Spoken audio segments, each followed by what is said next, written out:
It's an absolute joy to be here today. I never thought we would be. I'm really shocked. For a start, very few charities get to 30 years old. And when we started, out of the terrible catastrophe that was unfolding around the world, I honestly thought when we began that we would probably have to hand over the work after 10 years. The history is in this room. I can't spell it all out, but it is you who are the story of a compassionate Christian response to AIDS, which I think is amazing. And I think of one lady in particular who was part of the Shining Star project in Bulawayo in Zimbabwe, a lady called Bongi. So she is a lady who had been one of the peer educators a few years before. So there's 40 ladies who are working in sex work who were chosen to take part in the programme, 20 women, 20 adolescent girls, and they are trained to become peer educators. They pass sexual health messages to other sex workers, and as Dave said, they are provided with this amazing training in lots of different skills.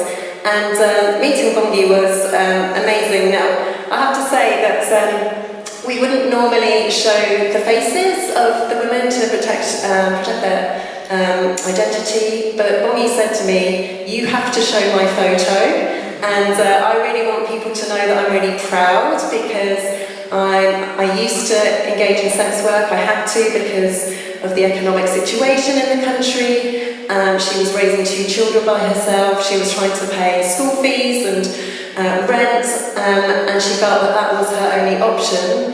But then she met Gloria, Dave's wife, and she was told about the Shining Star project, and she became a peer educator in 2012. And she was taught how to make dresses, how to make peanut butter and jam, and now she's training other women in those skills, which is amazing.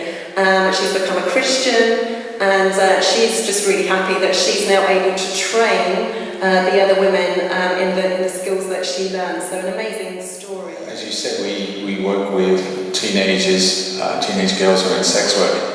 And it's not easy for anybody to be in sex work or work with someone in sex work. It hits you, it makes you sad. But when you see a teenage girl in sex work, a 13-year-old girl in sex work, it impacts you even more. So one person this year was a teenager. Basically, she was in sex work, but now is learning in catering skills, learning to be a cook, possibly be employed as a cook or run their own catering business. So someone who was going one direction is now just by getting simple training on cooking is doing something else. Yeah, and the third one, this is a Sergey. He said, yeah, you can show my picture because my friends must know that I'm okay now. I met him first time in the prison, and he's got 8 years for drugs using, selling and keeping. And for 8 years, he'd been in prison, no one, no mother, no his sister, even no his neighbors or friends, nobody visited him, nobody called him, nobody write him. And when I visited him, this prison, and next day he was free, he was go to the home. And then this one day I was met him, he said, after this lecture, he asked me, please, can you pray for me? Because we have a small group Christian in the prison. And on this meeting he said, can you pray for me? I don't want to use drug when I will be free and when I will go home. And I prayed short prayer, just ask God to get him free. And after 2 weeks, he called me and he said, Yuri, I don't know what you have done with me, what what's happened with me, but I don't feel that I want to even smoke. And now I try to get my life better. But in terms of the Girls Project, it's really about raising awareness and building their self-esteem, and it's about empowering young girls to build a vision of the women that they want to become. And the kind of underlying foundation message we give to these young girls is that if you start today building each day the woman that you want to become, the behaviours, the thinking patterns, then you'll become that. But if you don't work towards that vision now, then we'll never ever achieve that. And I remember one lesson was so amazing. There was a young girl who hadn't been to school for a very, very long time, and she decided to come to school to be a part of the Girls Project. And she'd not been in school because she had been spending her time with a new boy that she'd met, and he distracted her from her studies, and she had missed 3 months of her school education. But after one lesson about how to manage pressure, she asked me a question. She said, have you ever, failed? And I shared with her, I failed many times in life. And she asked me, but how did you overcome failure? And I just began to share my story with her. Respect means, because we're from in London, South East London, respect is a big deal.